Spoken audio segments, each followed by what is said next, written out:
If people in the media cannot decide whether they are in the business of reporting news or manufacturing propaganda, it is all the more important that the public understand that difference and choose their news sources accordingly. Words of a brilliant man, Mr. Thomas Sowell. In the words of the founders, we hold that truth to be self evident. And we hold it even more self evident that they have, in fact, made their decision. They are not in the business of reporting news, they are in the business of manufacturing propaganda, and it becomes all the more sinister by the day.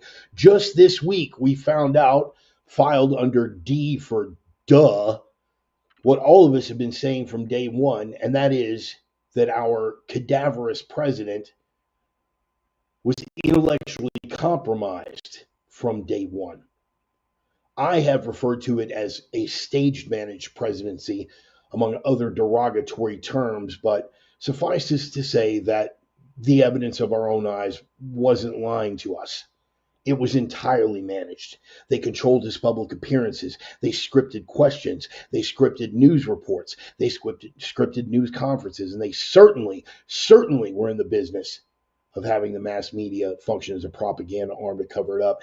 And when it busted out this week, this group of advisors, these closely held advisors to our cadaver in chief, were referred to, and I quote, as a shadow presidency.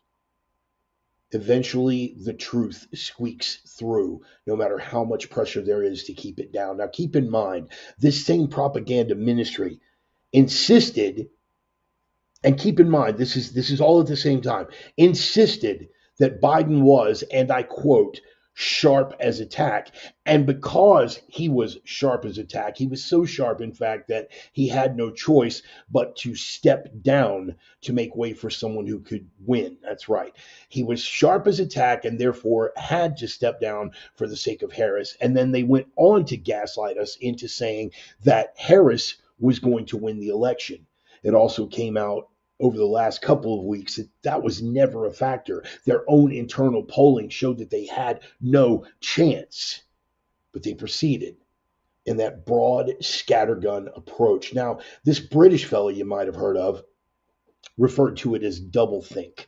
Doublethink means the power of holding two contradictory beliefs in one's mind simultaneously and accepting both of them. And among those followers of the propaganda ministry, particularly on the left, they proved themselves more than capable of exercising doublethink.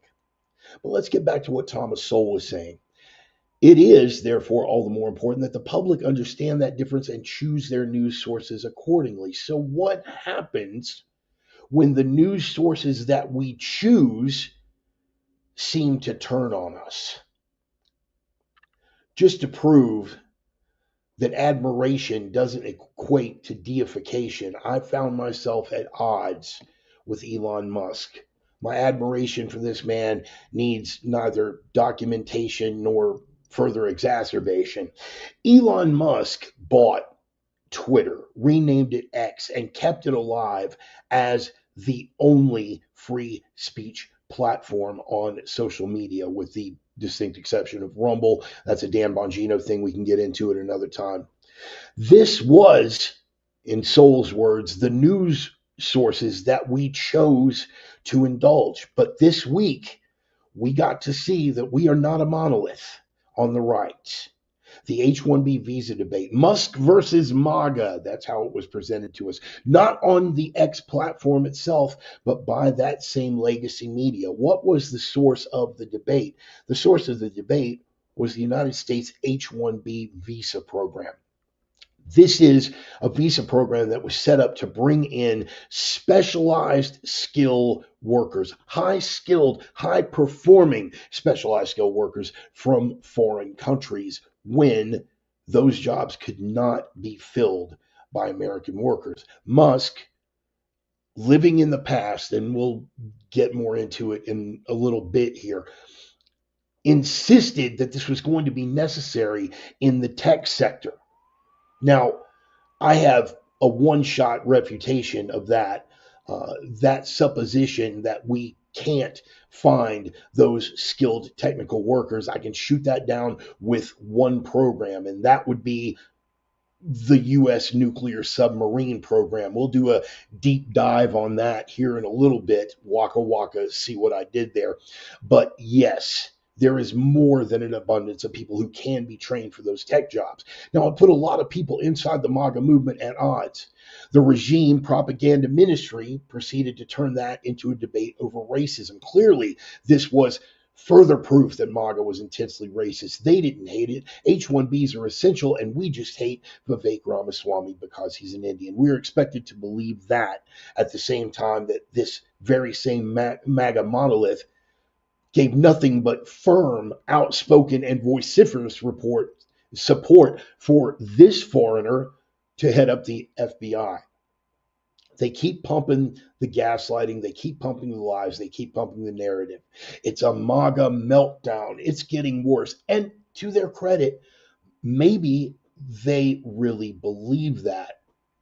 Maybe they really believe that. Maybe it's not something intentionally designed to throw a wedge in the works. Hear me out.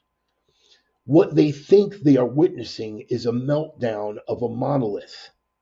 But what they are witnessing, quite possibly for the very first time, is an actual spirited debate among people within one party who have differences of opinions over issues.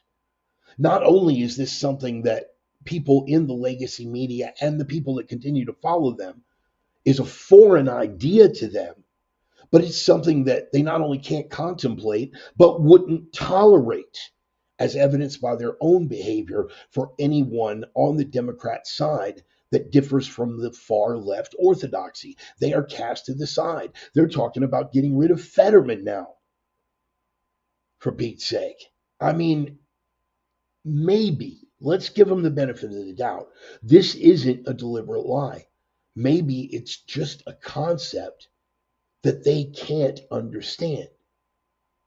You see, to them, anything that differs from the orthodoxy has to be banned, has to be censored, has to be deplatformed, has to be deprioritized, has to be shadow banned.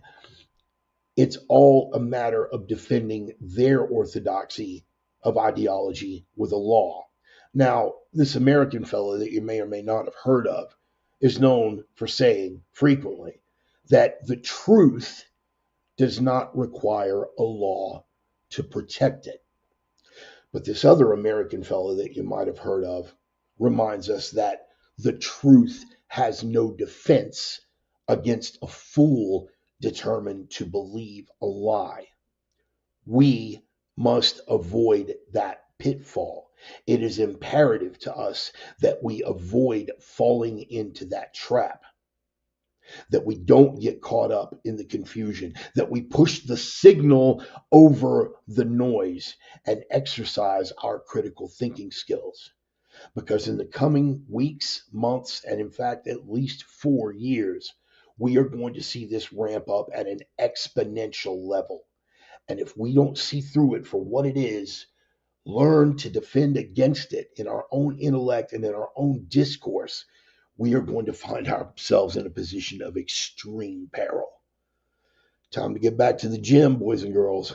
Not this one, this one. Get those thoughts together and know how to articulate them. And don't be afraid to speak those uncomfortable truths.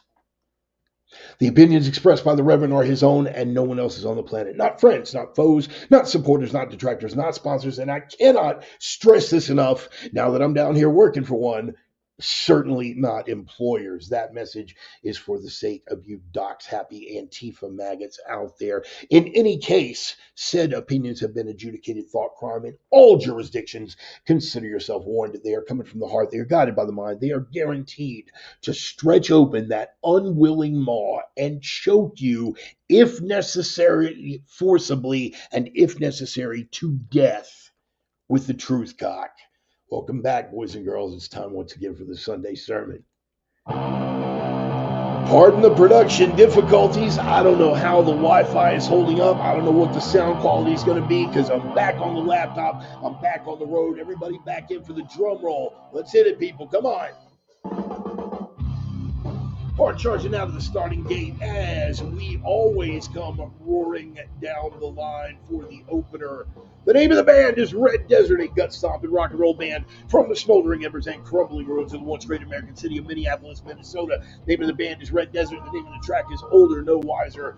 Every week I get a little bit older. Every week you guys get to decide if I've gotten any wiser. Some weeks I do better than others. I'm feeling pretty optimistic going into this week.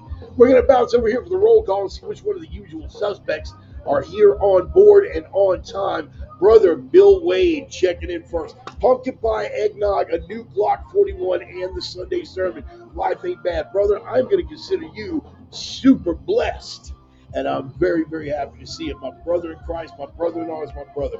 Good to have you here, Bill Wade. The OG, sinner sister herself, the divine Miss Emmy. Good to see you on board, sweetheart. The mighty, mighty Stone. Check it out. Time to sit on the porch watching Bart and enjoying the last light while the deer play in the yard. That seems like a pretty idyllic existence, my brother, and I'm happy that you are reveling in it. Deacon Mark on board early, no doubt accompanied by his blushing bride, Ida. They are sitting on the back porch sipping some adult sodas and consuming some smokable consumables. I'm glad you guys made it. I'm always happy to see you all here, man. Let's roll on down and see. Oh, look at this, man. I knew she couldn't make it more than a couple of days without me. Hello, sweetheart. My blushing bride, the lovely Miss Charlie, has checked in early, and that is a fantastic thing to see. It won't be long, hon. It's going to be over before you know it. Just a few months down here. I'll give you guys details on the gig and everything. For those of you who have been watching my posts, I'll catch your buddy up to speed. JT, last of the Grady Park hooligans. Happy to have you on board, brother. Always good to see you, man. I so very wish that we lived closer, man. I miss the days. I miss the conversations. I definitely miss beating the hell out of each other with sticks. It's how we show love around here, man. It's just our thing. Don't judge. We know what we're doing. Brother Doug Turtle on board from the southern hinterlands. Good to see you, brother. I hope your Christmas was nothing less than spectacular and outstanding. God bless you, my brother in Christ. Happy to have you on board. David checking in early. Good to see you, man. What do we got here? Oh, wow. Out of hospital on oxygen and heart meds. You know, brother, you are not the only one suffering. I got another friend of mine who is in there right now having a lung transplant. God bless you all that are out there suffering and you're hurting, man. David, I'll keep you in my prayers, brother. Know that in your heart. My goodness. So here we are. You might notice that the scenery's changed a little bit. I've got my American Patriot mold on the base 1776 banner hanging behind me. We've got Memento Mori over there where I've got the kettlebells on the far side of the room. All settled in here in Winnemucca, Nevada. It has been a really, really good week. And Emmy, I saw your review earlier, and Charlie and I wanted to see that together. We're probably going to wind up seeing it together apart as soon as it hits a streaming service. But man, Robert Eggers directing Willem Dafoe in Nosferatu, bro, I'm there. I was there the minute they made the announcement. Unfortunately, here in the little town of Winnemucca, Nevada, there is one theater, and they are showing Sonic the Hedgehog and something else. I don't expect that Nosferatu is going to make an appearance here. So Charlie and I are probably going to wind up waiting until it hits the streaming services before we're actually able to check it out. But it looks like it's going to be an outstanding film, and the fact that you gave it a vote of confidence doubles up my interest in checking this thing out. So I can't wait to see it. Looking forward to it. Solid classic vampire movie, and Willem Dafoe, man. Don't even get me started on Willem Dafoe. Don't get me started on Willem Dafoe. I'm going to say things that are going to make everybody uncomfortable. We don't need to do that, man. We don't need to do that on a Sunday. We're just going to jump on into this thing, catch you guys up to speed. I'm going to fade the bumper music out. And again, man, I say it all the time, but definitely do this, man. Check out the band Red Desert. If you've got them on Spotify, if you got Bandcamp or any of the streaming services, check them out. Download some of their music, throw these guys a little bit of your money, maybe buy some merch, like a t-shirt or something. They've been really, really cool because you guys know what licensing fees are all about and how much that could really put a dent in the program. If we were being charged, I'd have to switch out. And the bumper music, man, Older No Wiser has become such an integral part of the opening now that I think we'd all feel a little lost without it. So they've been cool enough to let me use that royalty-free. I've given them many a chance. Hey, man, if you're uncomfortable, just say the word. I'll switch it out, but they've been exceedingly cool. So take care of the people that are taking care of me. Take care of the people that are taking care of the program, which leads me on to, in an unintentional segue, the sponsor shout outs. Let's go ahead and knock that out and get that out of the way.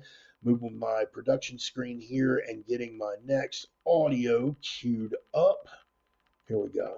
And make sure that that is on point. All right, cool. Again, just getting back used to doing it on the laptop because we are back on the road again. Sponsor shout outs real quick, and then I'll catch everybody up to speed. First and foremost, Roman uh, and his lovely wife Carrie, and Roxy and Allie, and the bevy of beautiful women over at opiumtales.com. They are the erotic pinups and portraits people. Roman has 2 books out now under Roman Riva on Amazon. He's got Roman Freely, which is a collection of his watercolor work, beautiful naked women, very well put together, and his kind of autobiography from dork to pimp daddy, how he went from being Joe Tech Schlub to being paid for the privilege of painting beautiful naked women. It's pretty cool. So between that and the testosterone-driven commentary, you definitely want to give them a look over at opiumtales.com. Roman, I love you, bro. We go all the way back to 1988. I don't know if we went into. I don't know if we ever told the origin story of how we finally figured out that we were on the same wavelength, but we'll get it together and we'll get it together one day and we'll tell that story. Also, my Viking brothers, Casey and Dusty Tellison, Nordic Smoke Barbecue, the only legit barbecue in the inland Northwest, period, end of statement, done. Yeah, but what about sit down, shut up, you're wrong. Nordic Smoke Barbecue, the Viking Longship smoker trailer is sailing the asphalt seas. They are heading all over and doing catering gigs and, just got through another season of smoking holiday turkeys. Fantastic bunch of people over there. And one of the Viking brothers has a book available on Amazon as well. And that is going to be Freaks of a Feather. It is a combat memoir that started out as his own suicide note. It is not easy reading, man. It's not background noise, it's heavy. But he's a phenomenally gifted writer. And within the context of that, you can imagine what this memoir is going to be like. Firsthand experience from the battlefield. It was so well put together. You guys are familiar. There's a certain Marine general you may have heard of, a fellow by the name of Mattis. Yeah. Mad Dog Mattis got a copy of the book, and he was so moved that he invited my bro Casey out to, because Mattis is also a denizen of the Northwest. He invited Casey out to have dinner at his place on the far side of the state, and that had to have been just an incredible conversation. In fact, we've had Casey on the program. He was my first in-house guest before I figured out how to do it remotely. Brother Sonny, happy. Yes, I got your message. Very happy to hear that you guys had a phenomenal holiday as well. I was just, I was bubbling over, man, and I meant every word that I said. I'm deeply, deeply thankful for your presence in my life. My lovely wife, Charlie, right up there, will attest to the fact of how many times the nightly prayer ends with, and thank you for that, crazy Russian. So happy to have you on board, man. We got some good and interesting stuff we're going to be discussing today. Let me catch up about the new digs. Here's where I'm at. I'm in Winnemucca, Nevada, little town. Oh, don't forget Iron Infidel and their little battle bottle, which keeps me satiated with liquid enthusiasm for the duration of the program. Winnemucca, Nevada. So you guys might want to Google the Thacker Pass project. That is what this project I'm working on is in support of. I'm running an 80-ton Grove RT for a company that I worked for before, and I'm not going to get into names for anybody who might be doxxed. You know what? I don't care. These guys, nobody does. These guys and this community, blue collar, heavy equipment operators, I'm not worried about it. The subcontractor is Brahma. Brahma is working under Bechtel, is working under Lithium Americas. And basically, in 100 different ways, we screwed the pooch in Afghanistan. It was a sloppy pullout. Afghanistan is basically the Saudi Arabia of lithium, and we basically handed over control of that precious resource to the Chinese when we pulled out. That was the thing that wasn't talked about beyond all the equipment and stuff that we left behind. Lithium moving into the economy 100 years down the line, and it's quote unquote green and quote unquote renewable, and all your electric vehicles and all the other things that are going to require it is an essential resource. Like lithium and cobalt are going to be deeply essential resources to power this thing, because it's used in all the batteries, it's used in all of this electronic equipment.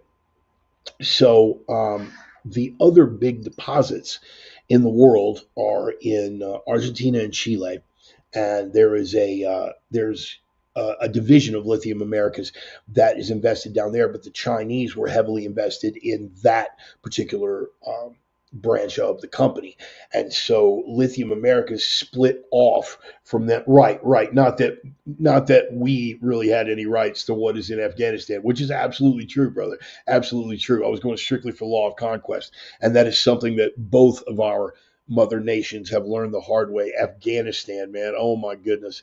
Afghanistan, where empires go to die. Um, in any case, the Chinese were heavily invested in the South American branch. Lithium Americas broke off from them and established themselves here in North America. Now, the deposits of lithium in North America, obviously the ones that we've heard of that are under the Carolinas, right? And there's a lot of malfeasance going on there. That is a discussion for another time, or I could come back to it if you guys like remind me later in the program about that. Because yeah, there's some underhanded stuff going on with North Carolina and them trying to get those people off that land so they can get to the lithium. But the bigger deposit is out here in Nevada, northern Nevada, a place called Thacker Pass. And Thacker Pass, you are looking at trillions of dollars worth of lithium. It is arguably the largest accessible reserve of lithium on the planet. And it's going to be huge. It's going to be very, very important. And so Lithium Americas is dialing this project in, and they are subcontracting out the work for the people who are building living quarters for the workers, for people who are building the actual production facility and things. There's a lot of work to be had down here and a lot of money to be made. For any of you guys who are investment minded, if you play the stock market, stuff like that, I don't, for the same reason that I don't put $100 down on a blackjack table in Vegas. But this is Lithium Americas is going to blow up huge over this project. And I just checked the ticker. They are hovering about $3, just a shade over $3 a share right now. So if you've got some money and you want to throw it at something that is guaranteed to at least double over the next, 2 to 3 years, Lithium Americas might be a pretty good play right now. So in any case, I am working in support of the Thacker Pass project. We are doing construction on living quarters for workers. We are doing uh, uh, some degree of construction on production facility materials and things like that. And that's what I'm going to be doing through middle of April, possibly into the middle of May. And depending on the scope of the project, it could actually go a little bit longer than that, could actually run into some serious, yeah, it could, this could be big. But even what I'm guaranteed right now is already huge, and it's looking like a really, really interesting project. And I'm looking forward to getting rolling. We had first day on job site was Friday. I got settled in here Wednesday. You guys know I like dives, man. You know I like dives, and so I found a place. It's a dive, and now it's a dive with a kitchen, and I'm good. I'm settled in. I'm solid. It's going to be fantastic. Stone just put in buy orders for some shares. Right on, man. And probably after the first couple of checks, I think I might dump a little bit of money and just park it over there with Lithium Americas myself. Chief, brother, good to see you, man. Good to see you. And Merry Christmas to you, man. We missed each other in passing with the Christmas wishes, and of course, brother Jake on board. Tune in Tokyo, tune in Tokyo. I like it. I like it. All right, so let's jump into this thing, shall we? Because we got quite a bit of stuff to cover, and it's all rip roaring, interesting stuff. You guys know how I feel about Elon, man. I don't have my prayer candle with me because we're not back in Spokane, but you can imagine me holding up the prayer candle and saying, Elon, may he be blessed and whatnot. I'm still a fan of Elon, all right? I still think he is arguably one of the more important figures on the planet right now, both in the political process and the technological process and the advancing our species process. Huge fan. Love the guy. Uh, I don't deify anyone in the same way that, I have become, reluctantly at first, a huge fan of Donald Trump. I don't deify the man. Um, if honesty counts for anything, you've got to be able to call out the people that you like and the people that you respect. One of the people who are closest to me, right? Especially like the people that I've trained with. What good would Chief be to me? What good would Sonny be to me if he were reluctant to call me out and say, "Bro, you suck. You suck, and you need to suck less." um, or even if we have just a disagreement over a simple matter. I mean, it's crucial. It's crucial to marriages.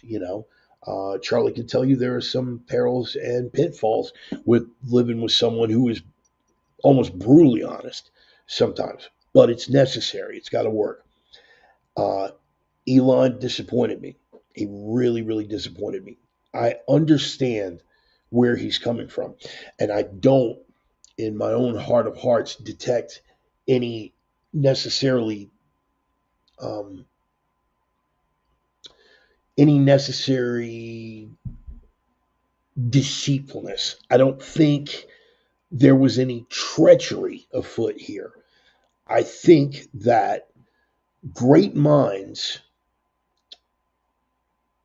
great minds are capable of great mistakes and great oversight, right? Um, I think it was Halley. I think it was Halley, the guy that they named the comet after, who was a pioneering figure in astronomy and subscribed to hollow Earth theory and some other questionable things on the spectrum.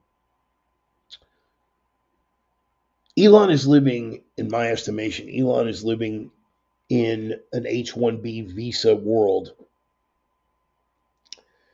that used to exist, that used to be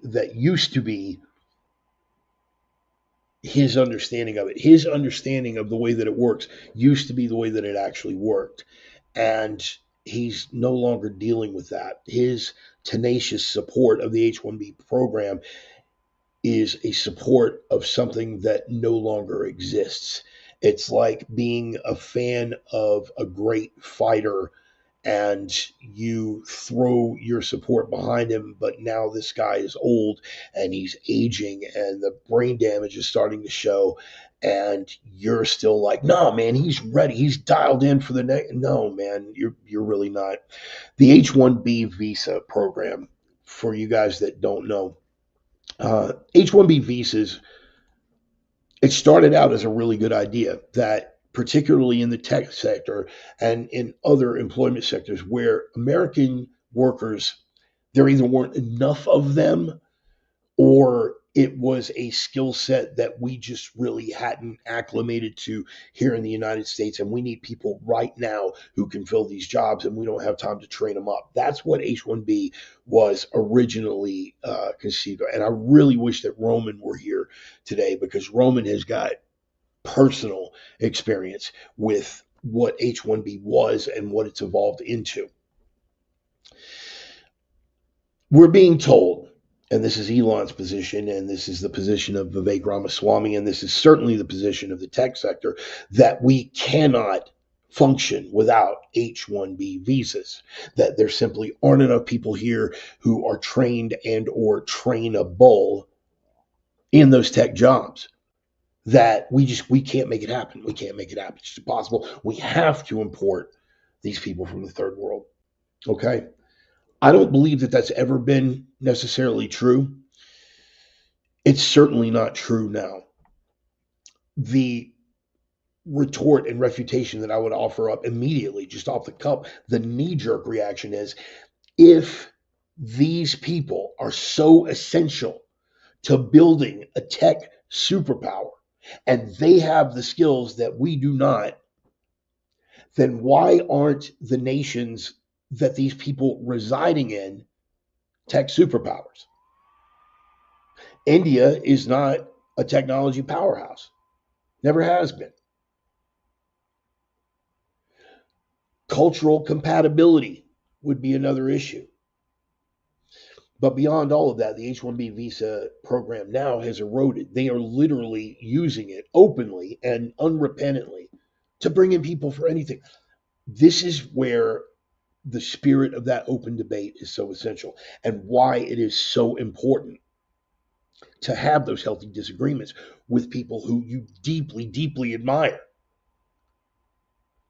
Because everybody got a chance to take a look at this. And they're like, "Oh, well, Elon seems like a smart guy. Yeah, but dig deeper." And then they dig deeper on their own accord, right? And Elon handled it terribly. The optics of that. It's at one point, and I'm quoting here, so pardon me dropping the F bomb, but telling people that if they didn't dig that they could literally go F themselves in the face, carrying himself as I am the intellectual elite, and you people are too stupid to understand the good that I'm trying to do here. Now, I got to say, for in Elon's defense, in about 98% of those cases, he would be correct. The guy is a solid intellect. The guy has already changed the world and will continue to do so. What he will do is continue to do it without the benefit of essentially indentured servitude that is being brought under the actual function of the H-1B visa program. Okay? If Roman were here, oh man, I really, really wish that Roman was here so he could tell you about this because he worked in the tech sector with some very big names in the tech sector. In fact, at this point we can go ahead and out it. He worked for Twitter. He worked for Twitter when the weirdo and vagina lady still ran the place, right? And he watched. He watched. Not only had they employed 3 times the number of people that they needed, but they had displaced better qualified American workers. And when I say American workers, I'm not just talking about white American workers. I am talking about African Americans. I am talking about Latino Americans. I am talking about other Asian Americans, Asian other than Indian Americans, Roman included, who were displaced. Because once they had established that front, they do what? And here's another interesting part of the debate. They do what every other ethnic demographic on the planet does. And on a moral level, should do. Indians take care of, you ready for this? Indians take care of Indians. Shocker. Mexicans prioritize Mexicans. Black Americans prioritize the interest of Black Americans. That's how it's supposed to work. That is what is genetically ingrained into all of us. That is what has been cultured out of us palefaces. We have legitimate racial interests, including self-defense, self-determination, and self-preservation. We are just too consumed with guilt to exercise it. And that came to an ugly, ugly head in the middle of this debate as well. We can't find Americans. Sonny, 50-50 on this. 50 is the program needs a radical remake, and another 50 is the mix. Agreed. Here's where I'm going to shoot down the we can't find Americans to do this. Okay. I have a friend, Darren Blankenship, and I should point out I'm throwing this out completely on my own. He does not necessarily endorse my position or anything of this. He is just a guy who I've known since high school. Darren Boz Blankenship. Hell of a bass player, right? Hell of an intellect. He was recruited into the United States Navy's nuclear physics program, okay, at the age of 18. Inside of 2 years, he and the crew that he trained with were operating a nuclear submarine.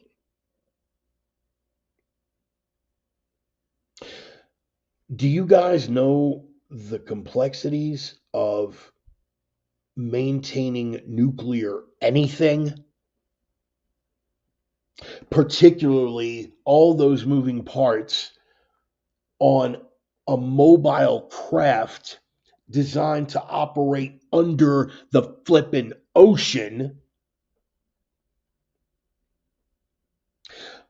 But the whole existence of the US Navy's nuclear physics program is you get brought in at 18 years of age. The only stipulation is an IQ test and a little bit of an acumen. And they take an 18-year-old kid and teach them how to split atoms to make watercraft operate that are essential to nuclear deterrence and projection of United States naval power and supremacy across the globe.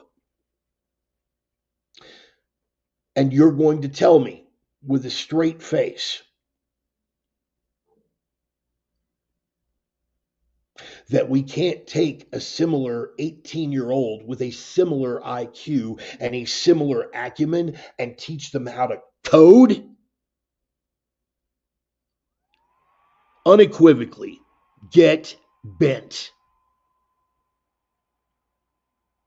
And that would be my retort if the program were actually still dialed in the way it was supposed to be from the beginning. And it hasn't been there for a long, long time. One of the things that came out during this debate was a whole lot of people on Twitter, a whole lot of people on X, Elon's own platform. They said, well, you don't like it? Well, you do the homework on it. So they went and did the homework on it. And they came back out and were like, hey, Elon, look at this. And what they found it is not the upper 1/10 of 1%. They are bringing in people for H1 on H1B visas to run 7-Elevens. They are bringing in people on H1B visas, right, as building maintenance. They are bringing in people H1B visas to do manual labor.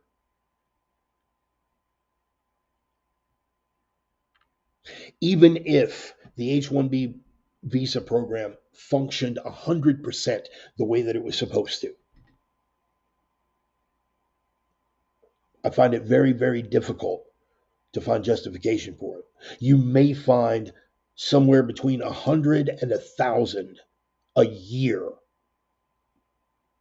who would qualify under the full criteria of it is a job that Americans are intellectually not capable of doing, that we don't have the talent pool, that there's literally no other way to fill this job, and this job is essential to the continued functioning of the United States.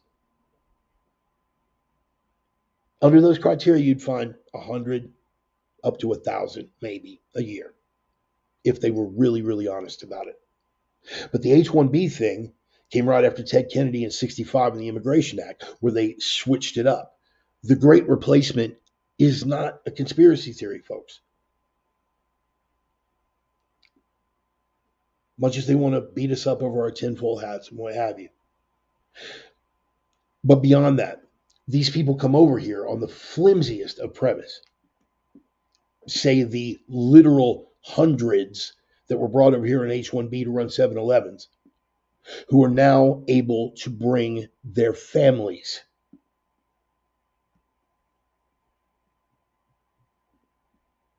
And unlike the declining and on its best day sustainable birth rates of Americans and Northern Europeans, we're talking about 10, 12. And any of their children who are born here while they're here under H-1B visa gets to stay as an American citizen because of birthright citizenship, something that also needs to be reformed. Elon is a great man, but Elon is the exception. Legal immigrant, had something to offer, brought it here, and did magnificent things with it. but he is very, very exceptional. Some of my really intelligent friends, and not to puff my own pecker, but I've had this whole problem myself. Having having a higher intellect, higher intelligence than the average person, just a little. You expect that everyone else sees things on the same level that you do, that they have the same processing capabilities, that they have the same critical thinking skills, that they can reason and use facts and logic on the level that you do. You just assume that. I'm sure that Elon, I'm sure that Elon is functioning within those parameters right now. It's a terrible mistake. And he got called out for it. And that is the beauty of this whole thing. The very platform that he purchased and developed and advanced for the sake of free speech, open debate, being able to talk about uncomfortable topics. Careful what you wish for, because they laid into them. I'm laying into them. But this is the other thing that's bringing up. We are not a monolith. We are not a monolith. We can and do disagree over any number of things. And we are not afraid to step forward. We don't line up with an orthodoxy. It's one of the misconceptions. It's one of the misconceptions that the left has about us because of their issue with projection. They don't understand all the shouting and screaming and disagreement. Because to them, if you differ from the orthodoxy, you either get deplatformed or you get pushed out. Go over there with those crazy right wingers if you disagree with the orthodoxy. Here, we are not only allowed, but we are encouraged to disagree with the orthodoxy. Here's another example. What is the only time you've ever seen Darth Cheeto get booed at a rally, right? His rallies are massively attended. Got tons of support. What is the only time? When he mentions the vaccine. Hey, I did what I could to get the vaccine to boo. He had to pull back on that. We are not a monolith. We are going to debate this thing. But the things that we are debating of necessity at this point are going to be very uncomfortable. They're going to bring a lot of things up that, while factual, are going to be very unpopular to talk about. Brother Sonny, there is another side of reality. Work culture in the U.S. has eroded, yes, and I agree. And this is another factor. You see, this is the beauty of the debate. The more we talk about it, the more we find out that there are subtleties and nuances and places where, yeah, well, we generally agree here, but you've got to think about this, and have you thought about that? This is what happens when you're allowed to disagree. Let me continue. There are hundreds of thousands of young people unwilling to work without very significant conditions. Less hours, more money. In addition, academia here is different. Substance and quality of education isn't truly free flow. It is written by industries controlled by profit margins. Completely agreed on all fronts. Program needs a remake like any program subject to it. System makes it harder to do the right way than it should be in some cases. Totally agreed. Agreed on all fronts. Agreed on all fronts. You do have a lot of punk ass entitled Americans that are unwilling to work in certain conditions. And that being the case, let's call it what it is. The tech bros, I hate using these terms because they're so freaking cliched, but to define it in something that people can wrap their heads around. The tech bros, they love this because it's indentured servitude. The tech bros love this on a white collar level for the same reason that the guys that own Smithfield and all these other meatpacking plants that I saw pushing out white Americans to have their jobs filled in by illegal Mexicans and Guatemalans and Salvadorans and you name it. They want it for the same reason. Work labor that will be less expensive than what the market would demand, and basically function as indentured servants. If the working conditions are bad and you raise up, they yank your visa and you're going back home.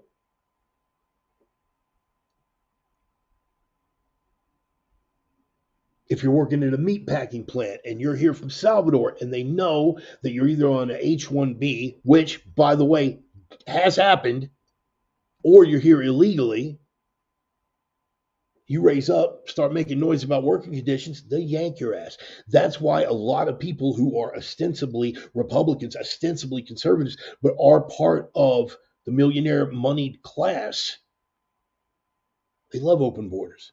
Cheap labor drives wages down for Americans, which is one more reason to shut this down. I, I, I thought we had an election a month ago over this whole thing. They try to draw the distinction, but it's a distinction without a difference. Got to shut down. We got to shut down illegal immigration. You know, what about, yeah, but we want a lot of legal immigration. Why? Why? Tell me.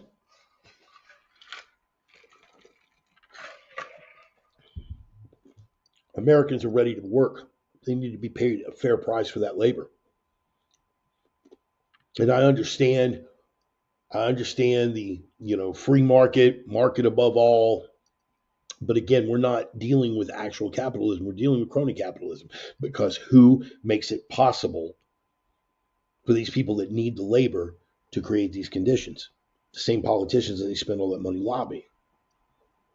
I don't think that there was malice in this for Elon. If it comes out that there was, I'm going to be surprised and I'm going to be deeply, deeply disappointed. I think he's just seeing it one way, and the American working class sees it completely different. The people that voted for Donald Trump and J.D. Vance see it completely different. They don't want swarms of people from countries that are largely culturally incompatible with the United States and the West for the same reasons. Oh, we hate them because they're darker than us. That's not a thing. It is for some people, all right. Not going to lie. But how would you feel if you were sold that bill of goods going into student loan debt? And again, no sympathy for those people either. But let's just look at it. If you had been sold that bill of goods, what do they say every time there's a labor downturn for blue collar folks? What's the joke that the tech bros always throw at us? Learn to code, bro. Isn't that funny? They shut down Keystone Pipeline. Learn to code, bro. My job's safe.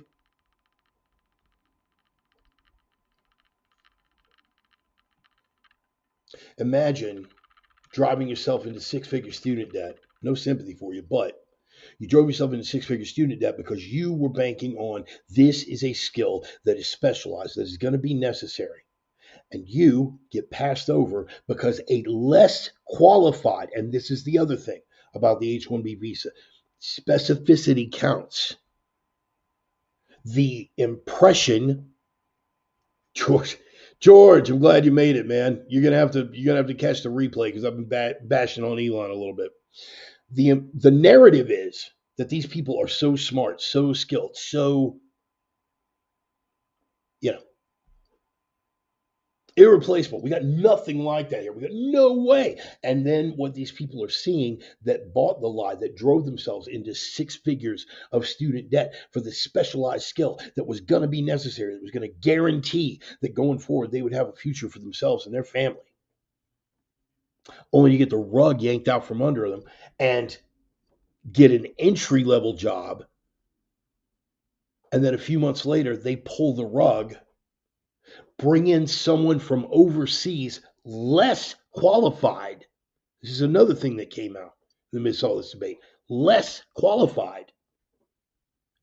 And then, to add insult to injury, You're told to train your replacement before you get out the door. Again, I wish that Roman were here for this. It's not right. It's not right.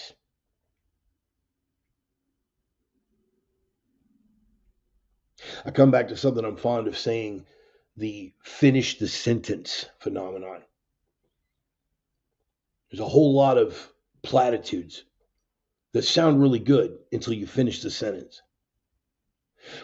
These Mexicans are just coming over here to do jobs that Americans don't want to do. Okay, that sounds good. Finish the sentence. That Americans don't want to do for sub minimum wage in horrible working conditions. Even certain factions on the left can understand this. The labor unions, what did they spend? What did they spend?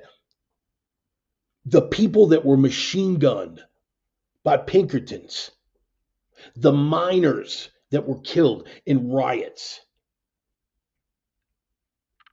the people that had to sweat and bleed and die so that children didn't have to work in sweatshops, the guys that gave us the 8-hour day, the 40-hour work week, overtime pay. Like most of this, again, let's be honest, most of this came as a result of Henry Ford, but that was Henry Ford, a white American of European descent, looking to create proper conditions to ensure the best workers.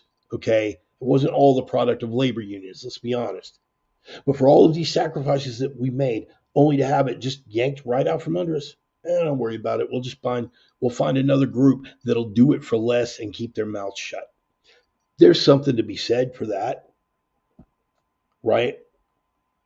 And yes, on the other end of the spectrum, as Sonny pointed out, on the other end of the spectrum, you got a lot of these punk kids that act like they're put upon having to work 5 hours a day at a Starbucks. I get it. The whole thing about American entitlement, yes, I get it. Particularly the younger generation. It's true. Absolutely true. Can't deny it. So there are a lot of complexities to this debate, aren't there? Whole lot of subtleties, whole lot of nuance. What, Sonny? It could be that American expectations based on a picture of what is the American dream is one of the issues that make it harder for American products to compete on the world market. That's where imported labor does it. So, is shortage of labor a symptom of something fundamentally deeper, or is it the core problem? And again, there's a whole separate debate on its own. There's a lot to be said here. I will give you my position.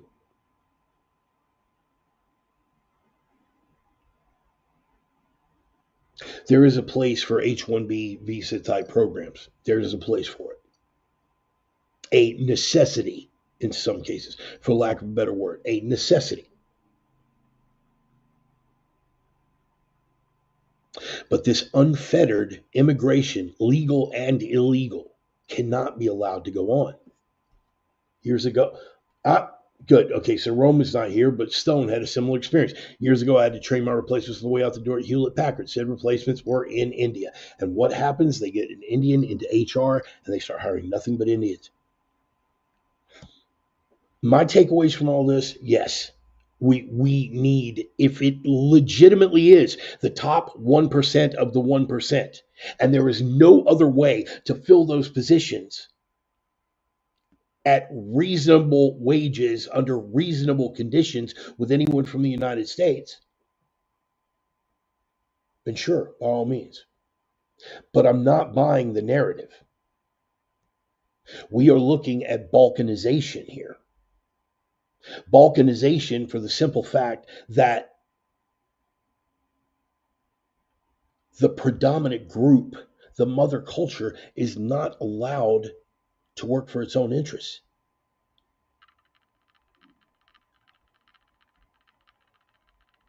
There is no need to import. There is no need to import a group of people that are culturally incompatible with us to do things that we can, could, and should be training our kids to do ourselves. I do understand. One of the things that Sonny brought up, one of the nuances here, I understand there are a ton of just lazy limp dick, spineless, punk ass kids that are unwilling to do real work. I get it.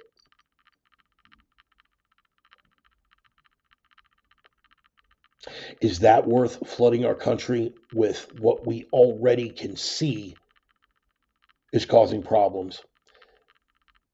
Groups of people that are culturally incompatible with Western cultural standards. Is that worth it? Screw these lazy kids. We're just going to import hordes of people that are going to bring. You import the third world, you become the third world. How many of you have been to India? Anybody? I haven't. I'll be the first to say I haven't. But doesn't it stand to reason that if these people were so all fired, work ethic centered, if they were these 80 hours a week without uttering a word and so sharp that no American can compete with them, then why aren't they doing it in their own countries? Why isn't India a technological powerhouse? Better yet, why aren't the rest of the BRICS nations demanding to bring in all these Indians that we cannot live without? Is China mass importing them? Hell no. In fact, they share a border and they protect the hell out of that. They don't want them coming across at all. Russia, they flying them in? No. Do they have programs like that? No. So make it make sense logically. Why is this necessary? India has a damn caste system. Thank you very much. John, you were there in 09. John, you were there in 09. Tell me, was it first world standard? Was it nice and clean like American cities used to be until we imported the third world? Was it, you know? So why aren't they a technological powerhouse? Why? If they've got all these minds that America simply can't succeed without, and all these minds that we simply can't succeed without are willing to work 100 hours a week without saying a word for pittance of wages, why? You know, the old, no, yeah, thank you. No, sir. People just squatting in the streets and trash everywhere. Thank you. You know, the thing that I brought up before, and again, we get back to, we get back to that British fella. Back to that British fella and double think. Power of holding two contradictory beliefs in one's mind simultaneously and accepting both of them. That was one of the reasons why I threw that particular Orwell quote into the opener.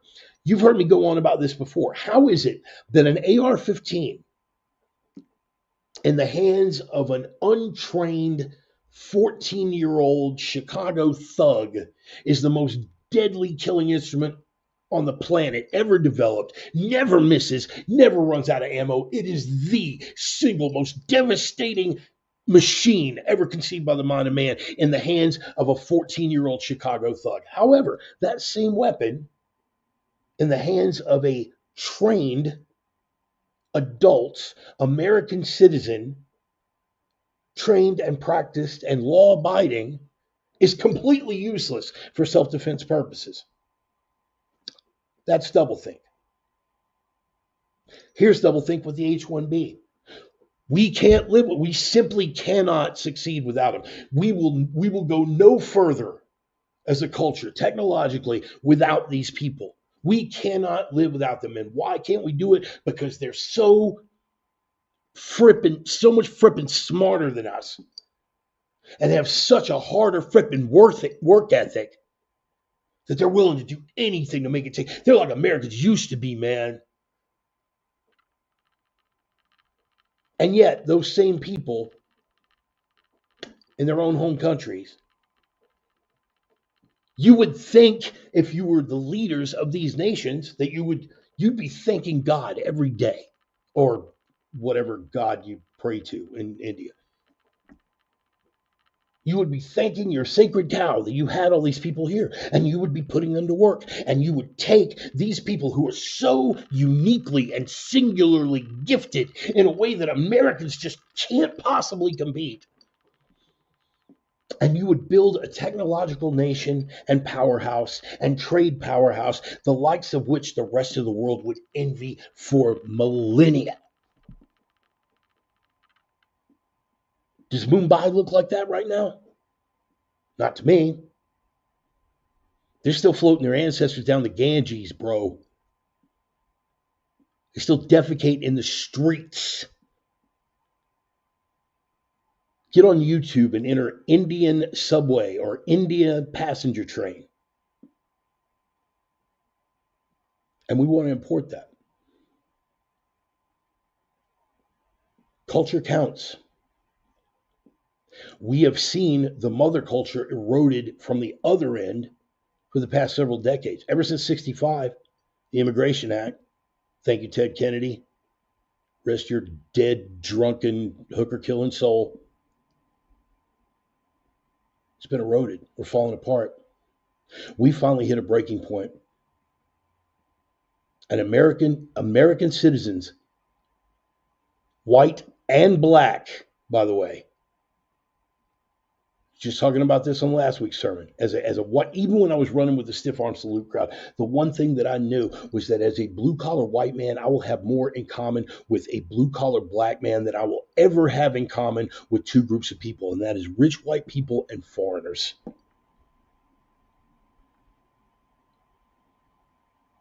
That is something that we share, and Americans are tired.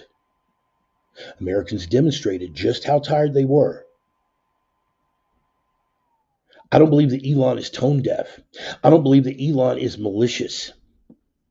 I believe that Elon is seeing things through his particular prism, and because of his advanced intellect, anyone who doesn't agree is a lesser human being and a lesser intellect. That oversight's going to cost him.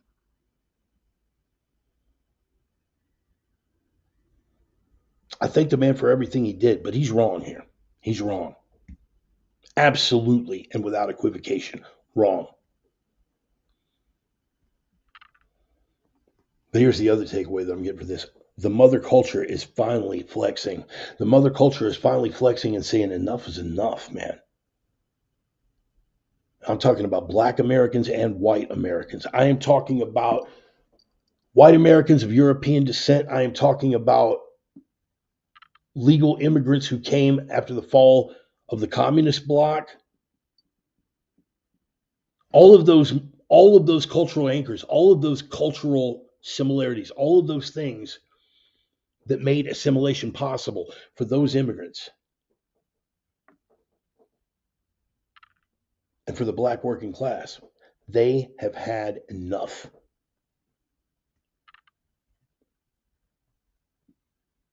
They voiced their opinion in this election. They are coming out chunking. Elon, you could be a very, very valuable asset to that. You have been a very valuable asset to that. I will say this without hesitation. Trump would not have gotten reelected without Elon Musk. Would not have happened. I said what I said because we'd have had no platform. We'd have had no voice. He did a ton for the campaign. Good on him. Campaign was to keep America great. The campaign was to make America great again. And we don't do that by continuing to import the third world, no matter how bad you think we need them. Here's the other thing.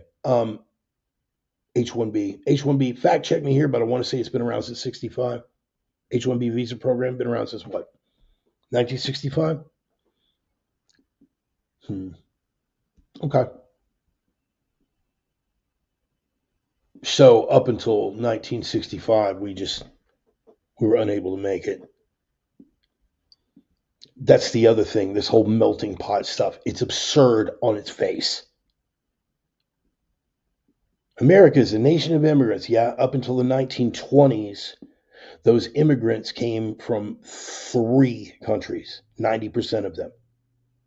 England, Ireland, Germany. up until the 1920s. In the 30s, we started getting them from Italy, from Russia. And there were a little bit of a compatibility issue there, but we made it work.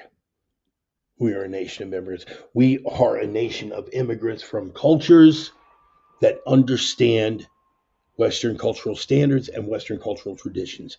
If you are not from one of these countries, you don't belong here. If that makes me a xenophobe, so be it. You don't belong. You either assimilate to a Western cultural standard or get the hell out.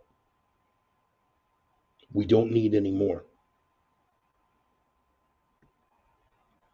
Elon got it wrong here. He did. Terrible. It was an oversight, and I hope that it's an isolated incident.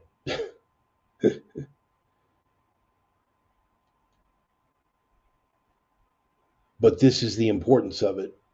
We are not only allowed, we are encouraged, and we are able, because of his efforts, to carry this debate out and to make it ugly as it's got to be. Because the bottom of that ugly debate is the truth.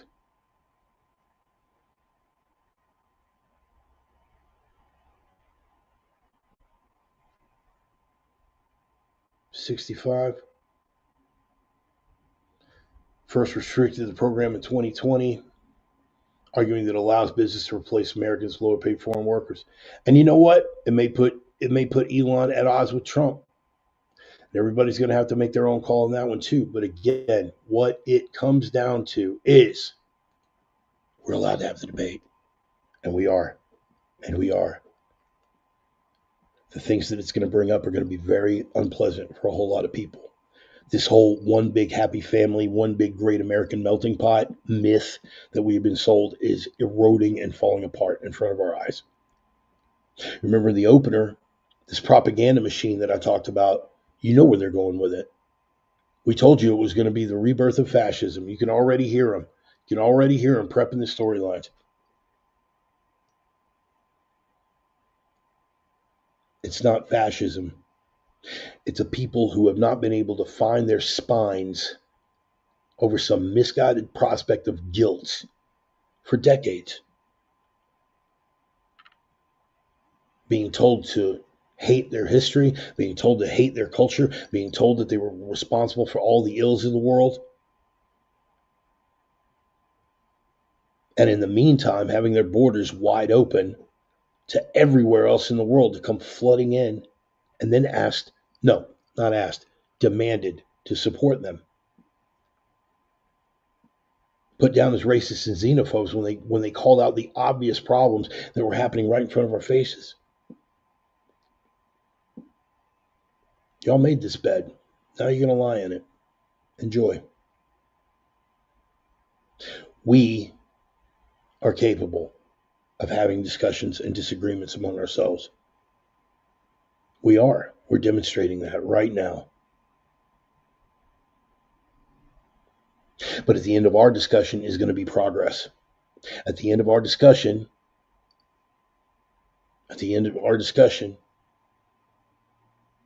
we are going to come together as a nation and as a culture, and we are going to move it forward because it's what we do.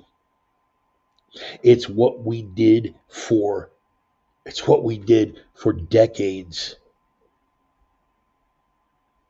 before this guilt trip laid all this stuff in our laps. We are going to demonstrate exactly what we are capable of without anyone lending us a hand.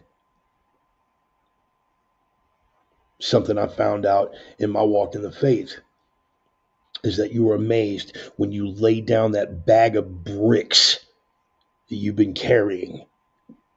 When you lay that down, you'd be amazed how much more forward progress you can make. And who are you carrying those bricks for anyway? We as a culture, we as a people are done carrying the bricks. I'm sorry that Brother Elon hasn't come around. Maybe he will, maybe he won't. But regardless, America's come around. White Europeans have come around. African Americans that have walked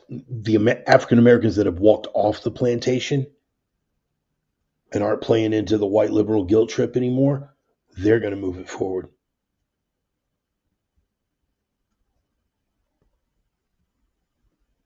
Guys are going to see. It's going to be a fascinating start here in just a little bit.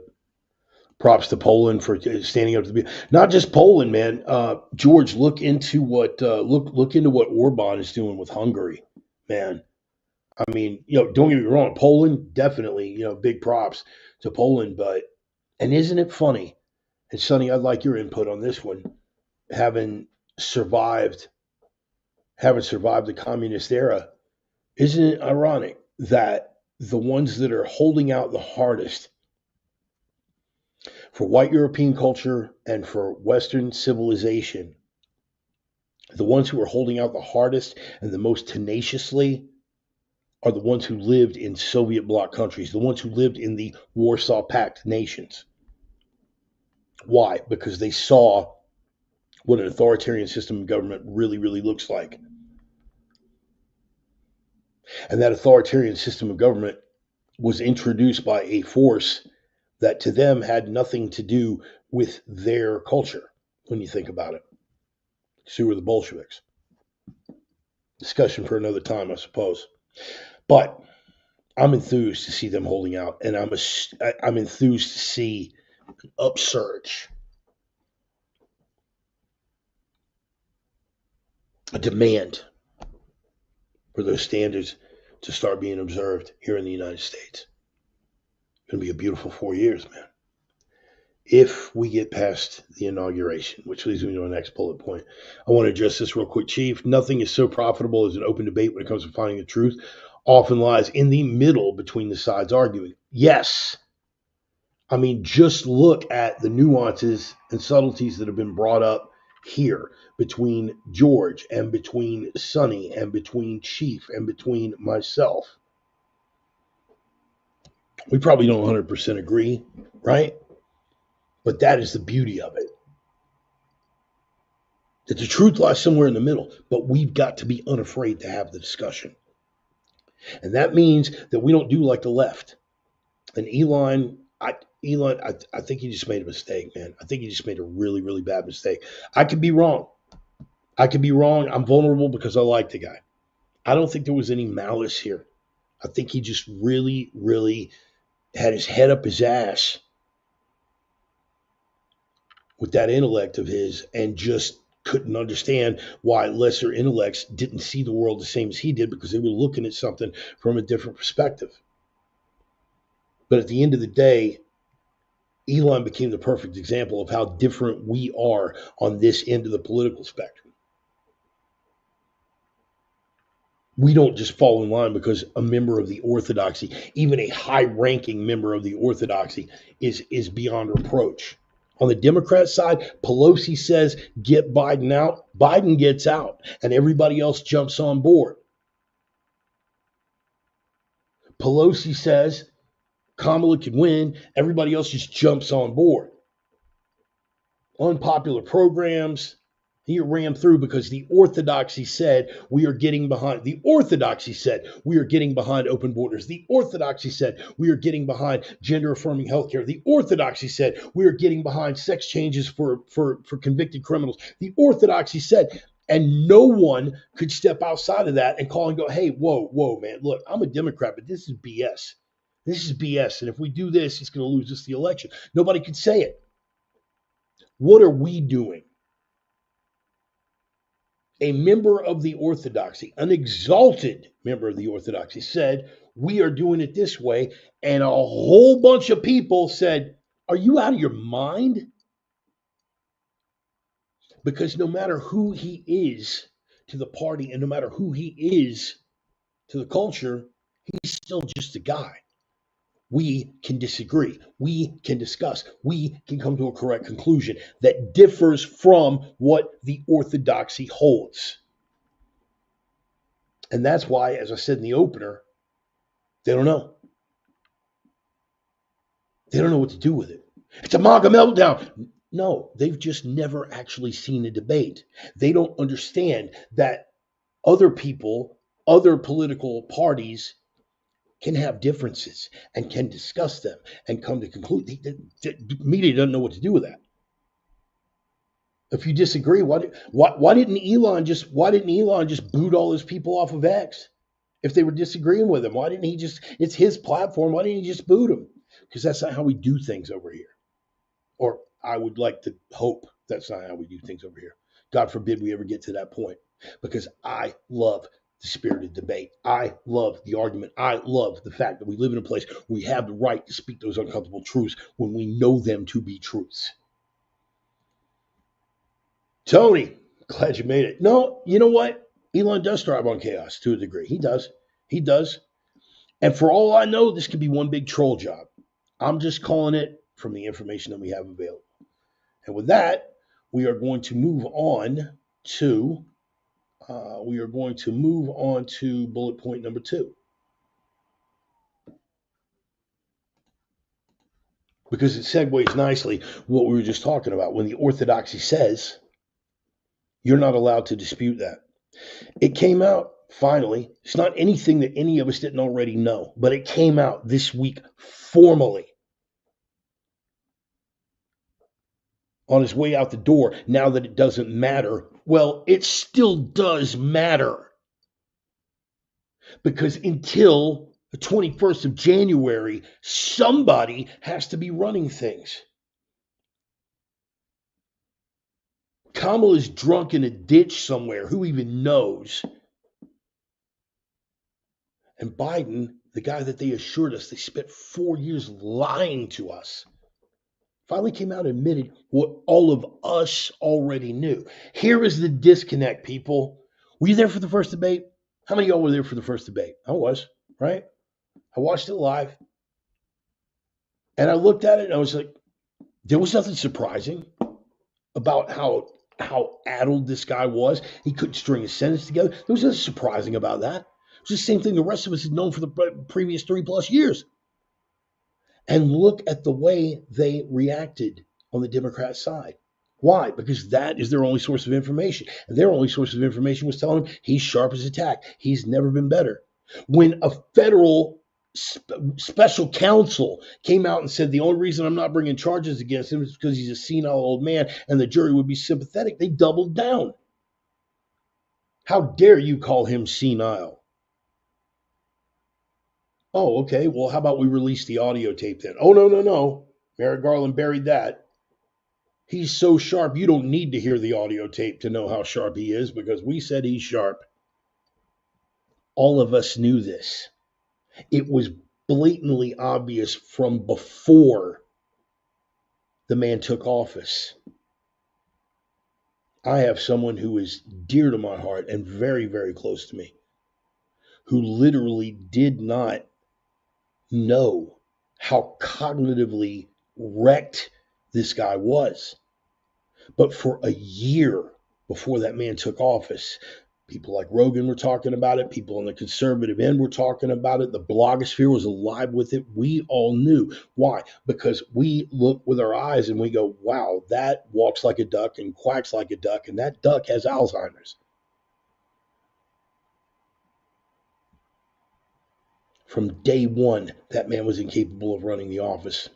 And what they admitted this week was that his advisors are running a shadow presidency. Well, if they concede that now they are running a shadow presidency, and they also concede that they have been covering his incompetence from day one, then who has been running the show from day one? How many times have you heard me say this? Specify that when I slag something about Biden, I have to specify. I'm not saying Biden himself, he doesn't know what planet he's on. The people that are running him. And I was called a conspiracy theorist.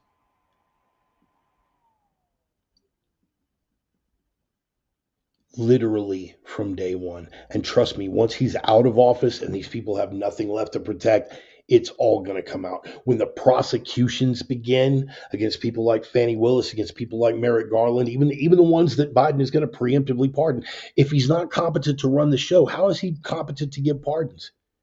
Biden pardoned his son. No, he didn't. Biden's advisors pardoned his son and gave him that blanket thing because they're involved in every bit of the malfeasance that he's been preemptively pardoned for.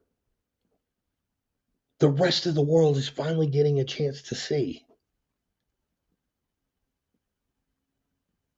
The rest of the world is finally getting a chance to see what people like us have known for literally years, plural.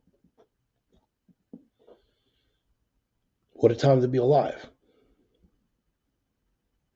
So suffices to say, if they were lying for 4 years about who is actually running the country, what are they willing to cover up? The media ministers, they were aware. The advisors were aware.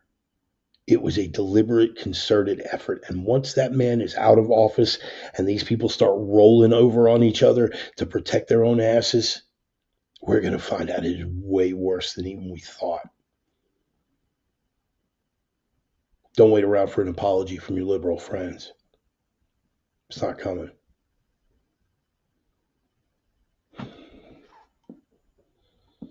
He hasn't been in charge since day one, but leading to the next bullet point. This same shadow presidency that we now know has been making all the policy decisions from day one because Biden was too addled. That regime with Biden as its figurehead got voted resoundingly out of office. Resoundingly. We won the electoral. We won the popular. We won both houses of Congress. And now this shadow presidency has come out. Raskin got into it a couple of months back. But now the Hill is coming out with opinion pieces. Are you ready for this? Congress has the power to block Trump from taking office, but lawyers must act now. Now, this was authored by Evan Davis and David Schultz, opinion contributors, according to the Hill. What they didn't mention was that David Schultz actually owns the house on Martha's Vineyard that the Obamas frequent. Look it up. Fact check me on everything, please.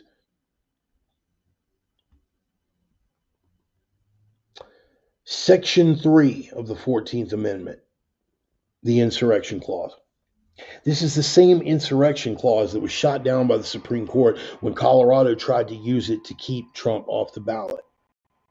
Colorado said, we're not going to put him on the ballot because he's an insurrectionist, and under Section 3 of the 14th Amendment, he's not allowed to run. Anyone who ever participated or encouraged or provided aid and comfort to an insurrection is disqualified from being president. We're not going to put him on the ballot in Colorado. They ran that all the way up the flagpole to the Supreme Court. The Supreme Court said no. Why? Because he was never charged. He was never formally charged with insurrection. Just like, well, we get to determine what an insurrection is, and we say it was an insurrection, and we say he's guilty, so we just leave him off the ballot. The Supreme Court wasn't buying it. Jamie Raskin doubled down.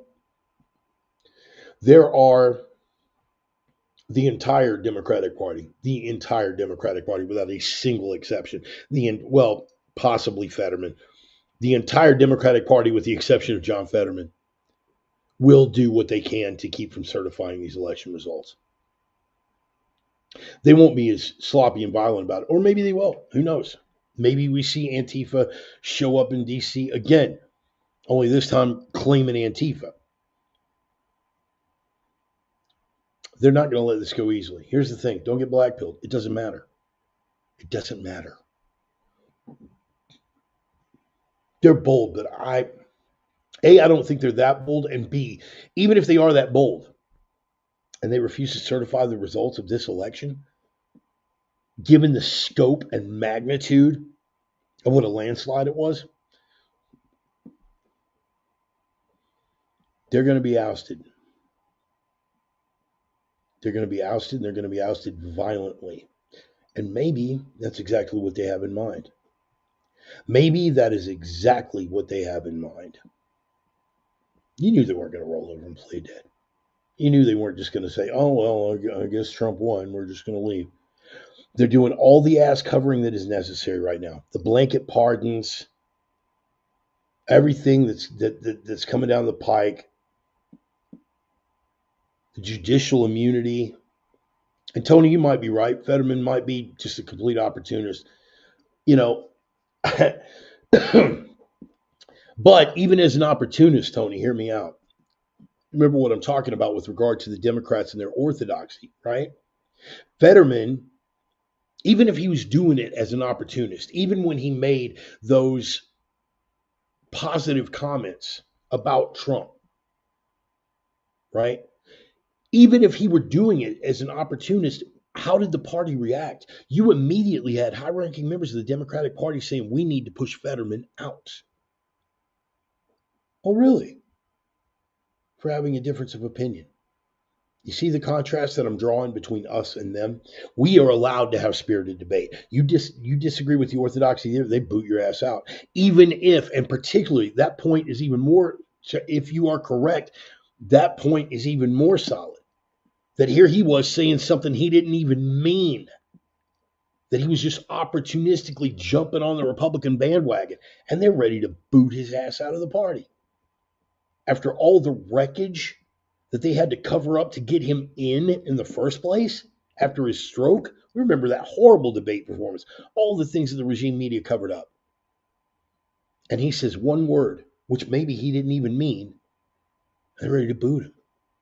These people terrify me, man. I never want to be a part of anything that is an ideology that is that monolithic, that will not stand for other people's opinions, that will not stand for subtle differences, that will not stand for you to speak something that the orthodoxy hasn't approved of. I don't ever want to be a part of that. And if you guys ever see me headed that way, I demand that you check me. Please, please, for the love of God, check me. Why is all of this important? Because the same criminal regime that rigged the election in 2020. Notice I said rigged and not stolen, because remember Alonzo, it's not what you know, it's what you can prove. Can't prove that it was stolen. We can definitely prove that it was rigged. 18 million missing votes, 81 million special set of circumstances. And guess what? Once these people are out of power, they're going to start rolling over on each other, and we're going to get the full evidence on that too. Guys, never doubt yourselves, okay? Never doubt yourselves. But stay sharp, because they're constantly going to be trying to cross us up. Here's an example. Remember the drone thing? Where's that been? Where's that been the last week? Oh, distraction. Look, squirrel. Get us divided and distracted. But here's one that came down the pike. You guys see this? The earthquake bomb in Syria? That's deep state. That's deep state as hell. Deep state will always support Israel no matter what. Let's talk about that for a minute. Israel, the nuclear nation that nobody talks about. You guys remember Helen Thomas, part of the White House press pool? Now look, Helen Thomas, say what you want about the Israeli-Palestinian thing. I don't give a plumber's plug about the Palestinians. I don't care. The Palestinian people don't give a damn. Don't care. No sympathy, no empathy, no, oh, I really feel bad for. Do not care. Their own nations will not accept people, because everywhere they show up becomes a terror hotspot. It's like it's in their frippin' blood. I don't give a damn about the Palestinians. There are children being killed on the ground. That's called war. Okay? You show me some consideration for the ethnic Russians killed by Ukrainians in Donbass, and I'll be all about having a cup of coffee and shedding a tear. Until then, dead kids on the ground in Gaza? Sucks to be them. Is that harsh? Is that callous? Yes.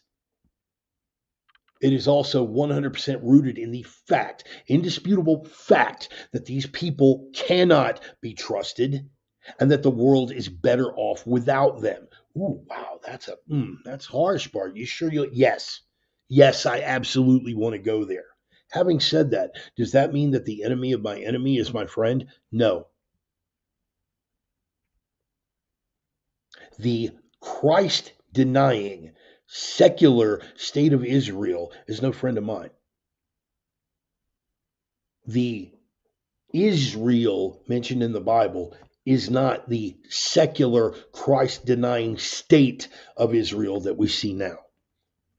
They are quite literally the lesser of two evils. And if we want to look at Revelation 2:9 and Revelation 3:9, we can definitely say that that is an evil synagogue of Satan who claims that they are Jews and are not. Don't blame me. I didn't write the rule book. Look it up. They are not our friends.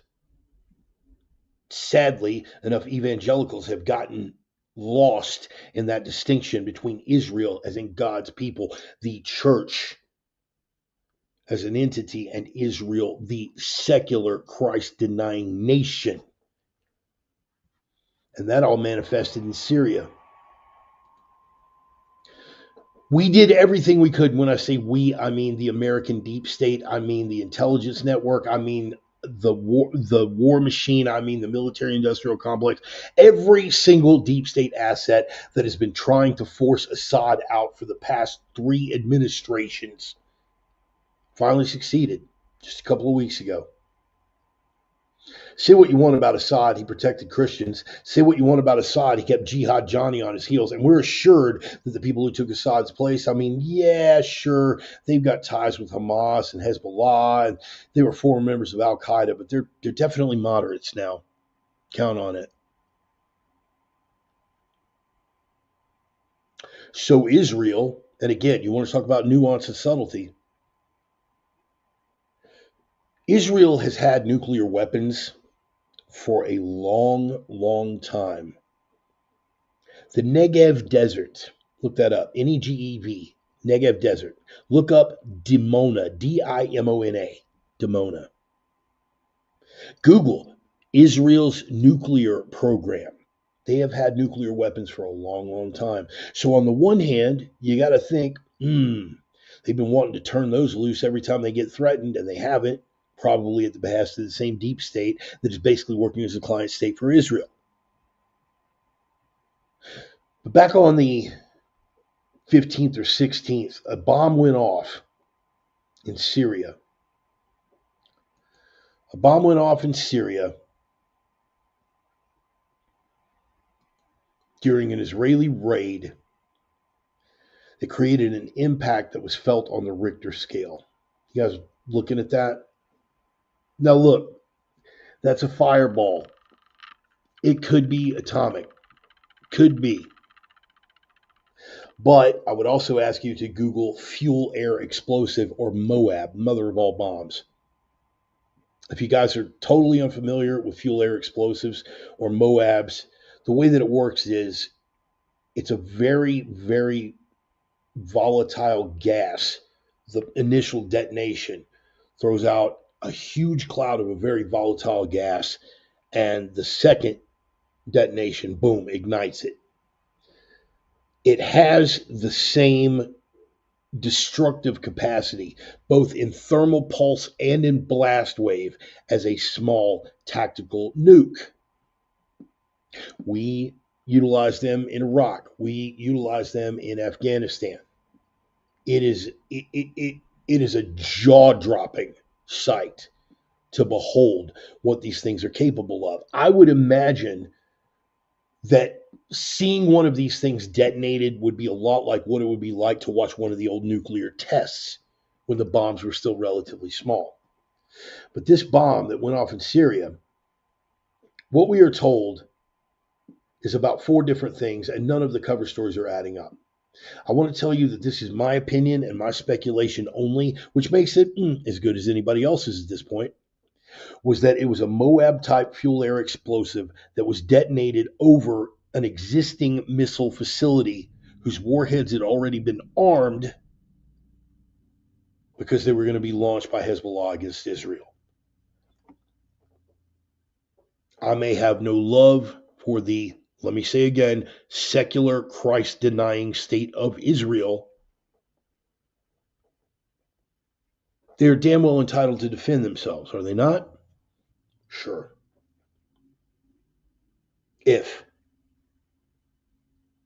Because even in the essence of self-defense. And what they are doing against Syria is anything but defensive.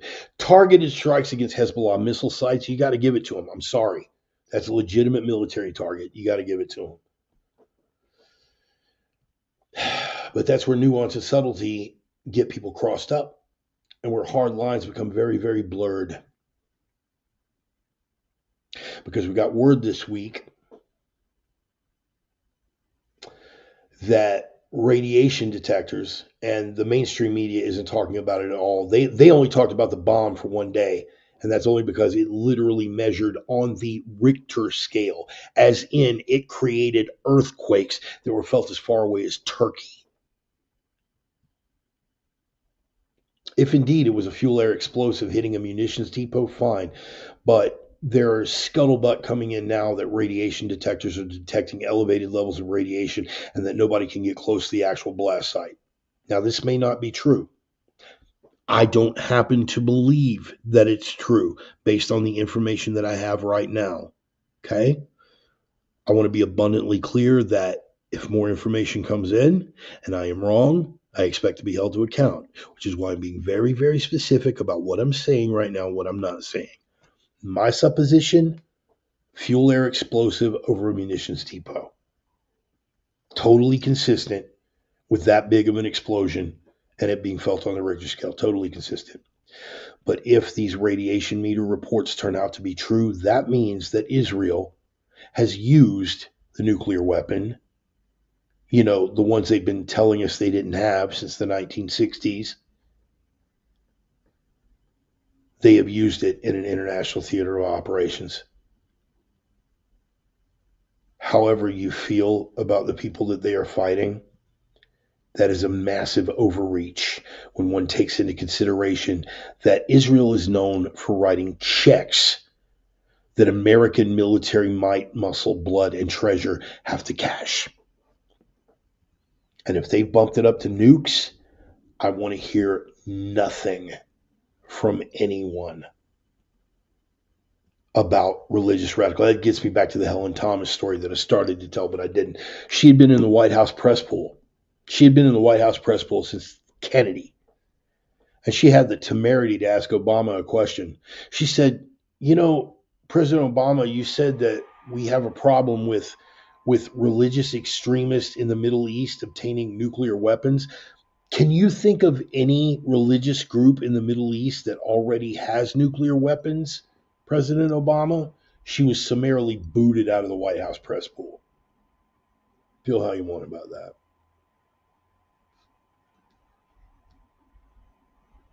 I pray that I'm right, that it does turn out to be a fuel air explosive hitting a munitions depot. I don't want to think that we are at a point where the Christ-denying secular state of Israel thinks that we are so on the hook and indebted to them that they can use atomic weapons on the battlefield with no repercussion.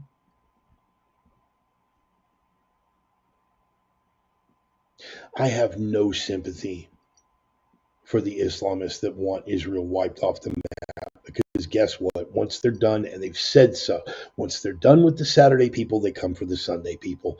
I have no love whatsoever for radical Islam.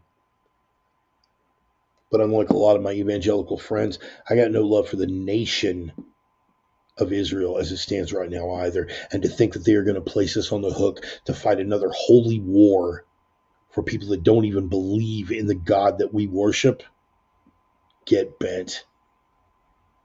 So we'll see where that goes. I say all that to say this, what I was talking about when they are going to make a move to keep Trump from taking office. It's hard to say where Trump will weigh in on that, but I would like to think that Trump walks it like he talks it, always has. I think he's got love for Israel, but I don't think he's ready to put American might and muscle and treasure behind it if they have bumped it up to the use of nuclear weapons, which is another reason why the deep state would make every move possible to keep him out. And again, speculation. I'm not a prophet. This is pure speculation.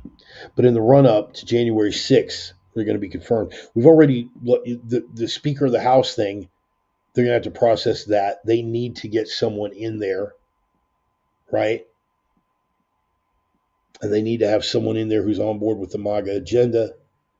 But I think just as many Republicans are feeling threatened by Trump coming in. Why? Because they're swamp Republicans.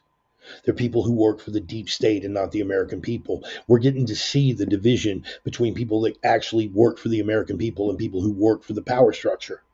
It's a glorious time to be alive. I don't know why everybody's so depressed. I'm excited. I'm excited because the truth is revealing itself. And the true nature of people, those people are revealing themselves. It's a great time to be alive. We have got to get someone back in the House seat, someone who is on board. That is going to be the first move. And the sixth, they are going to try to deny the Electoral College. They did it when Trump won in 2016. You can bet they're going to triple down on it now in 2024. The results of the Electoral College are what they are. The only gambles that they have left are faithless electors, which you will probably see more than a few, outright rejecting the results of the Electoral College, which they would need 2/3 majority in House and Senate to do. I don't think that's going to happen. 3, trying to disqualify him on the basis of the insurrection clause in the 14th Amendment. That's already been shot down by the Supreme Court for the state of Colorado, keeping him off the ballot, and would be shot down by the Supreme Court if they tried to run it again. Doesn't mean they wouldn't try. Anything to push it back. They're already doing everything they can on the way out the door. Not Biden, but this shadow presidency that they finally admitted to this week. They're doing everything they can to wreck shop before Trump comes in. And barring that, 4. JFK Haircut, Volume 3. Prayer counts, people. Prayer counts. You can disagree with me all you want. You can disagree with my walk in the faith all you want. But the fact of the matter is, prayer counts. The fact of the matter is, if it wasn't an act of God that Trump turned his head when he did that first attempt, where do you think we'd be right now?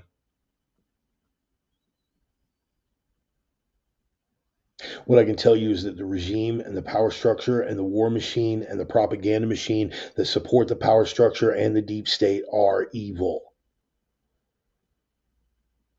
I was watching service this morning, man. I was watching service this morning for On Fire Ministries, my home church back in Spokane.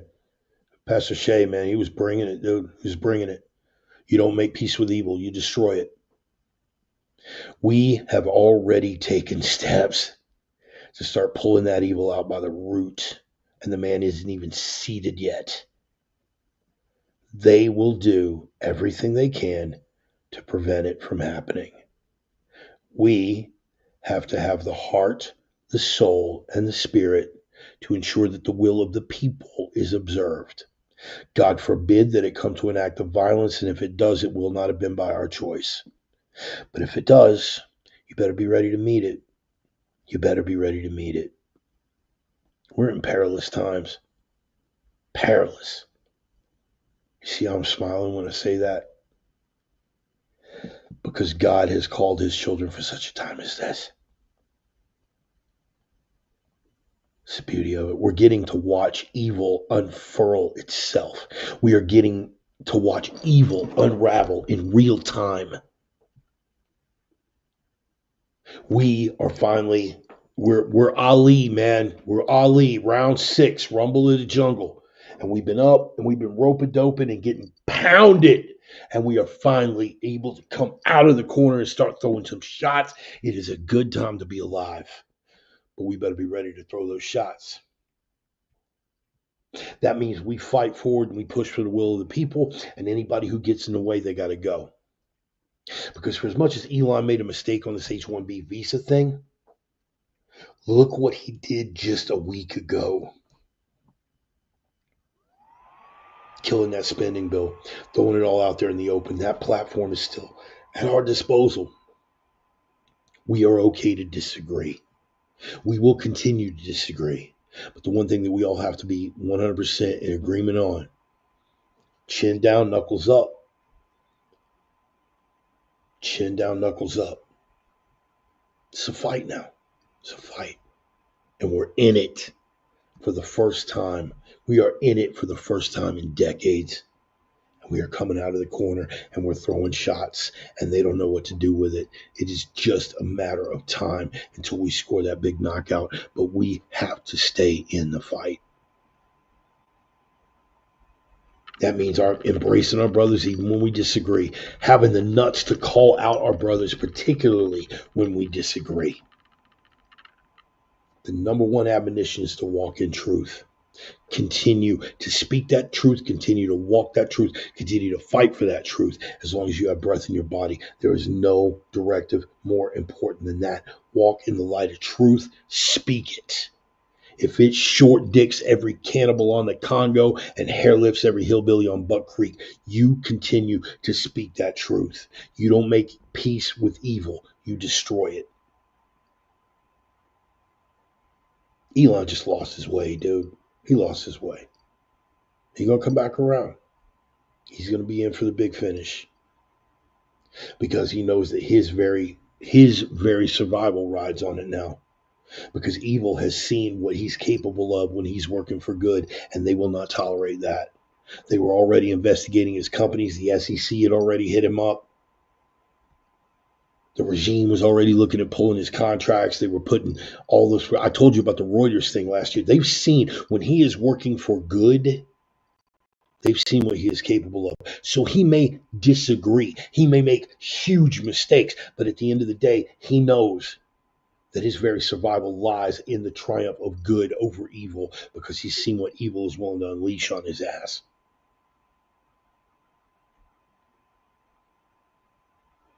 All of us, our own survival, rides on the presence of good over evil. We don't make peace with it. There is no more compromise. There is no more bipartisan. There is no more reaching across the aisle. When they are in our camp, we can disagree. But the other camp, the out group, they're done. There's no peace to be made with evil. And that's where a couple of y'all might even disagree with me. George has never trusted Elon. But George, suffices to say, I think we can agree that while you may not trust him, I think we can at least agree that Elon is not intrinsically evil. And maybe I'm proven wrong. Maybe he turns out to be the Antichrist, George, and you get the last laugh. Everybody does, and that's fine.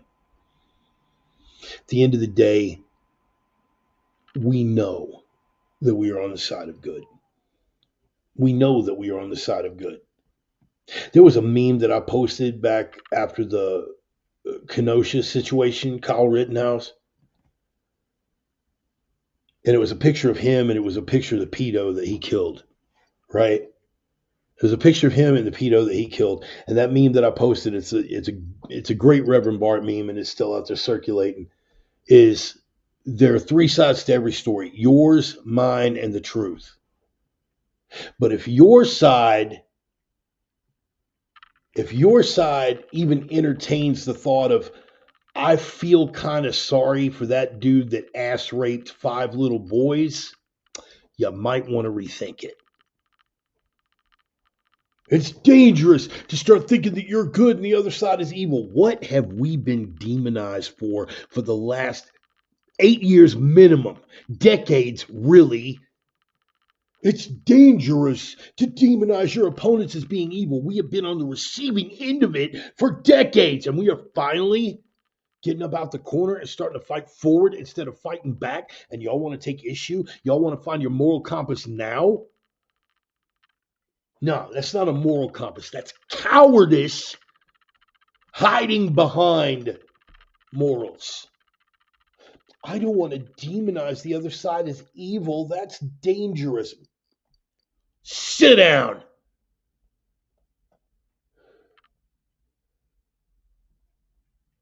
Those people are ready, willing, and able to destroy you. They have demonstrated, spoken, acted over and over and over again. They don't make peace with you. They want to see you dead. And the things that they support, if you can call those things anything but evil, you and I have nothing further to discuss. So, yeah, you don't make peace with evil, you destroy it. We stand ready for the fight right now. We can have our disagreements in house. We can have that healthy, spirited discussion that leads us to a deeper truth. What we cannot have is making peace with evil. You don't make peace with evil, you destroy it. And we're all standing ready. Whether you share the faith or not, if you are walking in the light of truth and the truth of his light, you are ready for this fight right now. Here I am, Lord, send me. I know that every one of you stands with that same tenacity and that same belief. And I thank God for your presence in my life. I am the Reverend. That is the gospel. I'm going to close with just a short prayer, man. I'm going to let y'all get out of here. Lord God, thank you for every blessing, for every adversity. Thank you for these great men that you have put in my path. Thank you for the ability and the gift to communicate, and to communicate in a way that I can bring something to the fight, Lord. That I can glorify you, that I can glorify the goodness and truth of what it is that you represent. And that you've given me the courage and the spine to be able to call evil evil when I see it. And stand unashamed. I thank you for that every day, Lord.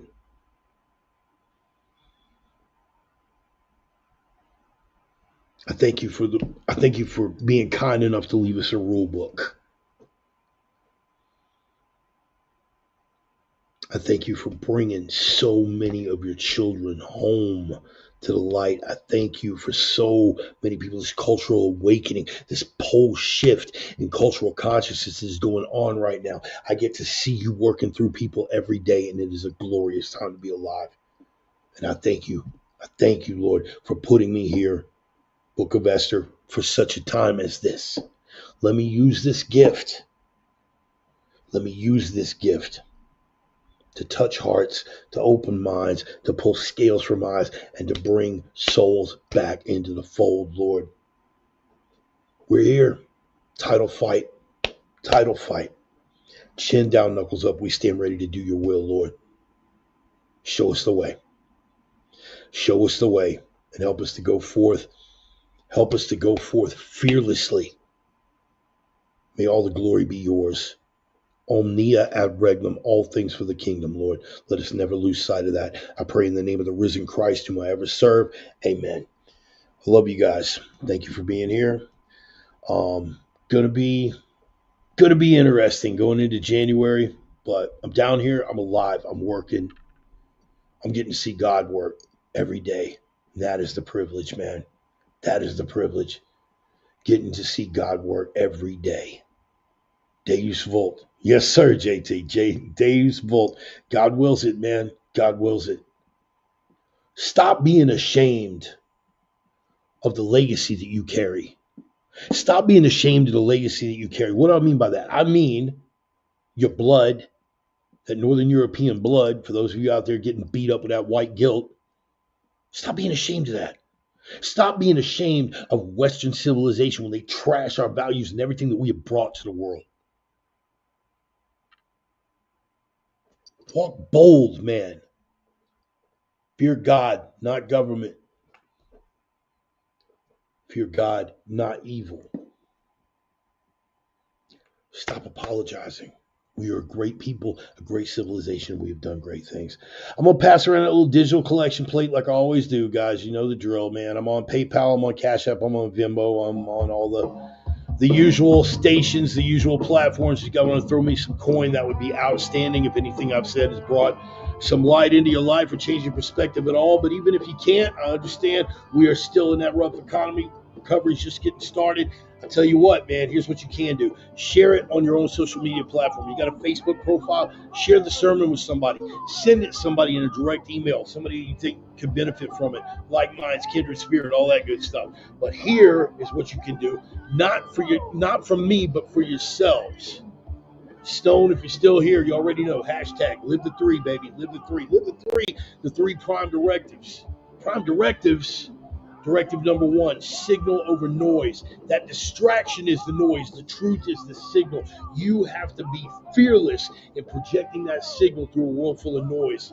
You've got to be the light in the darkness, people. What does that mean? You got to be ready to punch that light through the fog, but you got to be able to carry that light in the long term in a world that's going to try to bury you with the darkness. And they will try to make you think there's nothing left but darkness. They will emasculate you, demoralize you, dehumanize you with that darkness. You have got to carry that light through the darkness, which leads us to rule number three, the iron rule, the prime directive.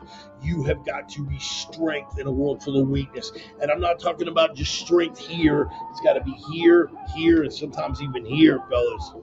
Why? Because without strength, none of the rest of it matters. Without strength, none of the rest of it matters. Without strength, you're not going to have the punch to get that signal through the noise. Without strength, you're not going to have the endurance to carry that light through a long-lasting darkness or to punch that light through to the other side. So strength above all. Strength above all, because without the strength, none of the rest of it matters. That's just facts, folks. That's just facts. And when you pray for that strength. Pray for clarity and pray for discernment. Because the lies of the deceiver are out there, and they are sweet little lies. They will trick you into believing anything. You have got to learn that discernment. Pray to God for that discernment. Strength, clarity, and discernment. Always. Nothing else will serve you better. I love y'all, man. Thanks to each and every one of you. Not just for being here, not just for the support, but for being like-minded and kindred spirits. Those of you that share the faith, for walking in the light of Christ. I love each and every one of y'all, man. God bless you. God bless you.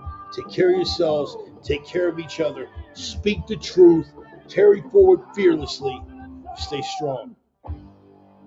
Boss man, got the plan. Carpenter's got your back. Never forget that. I love y'all. God bless. See you next Sunday.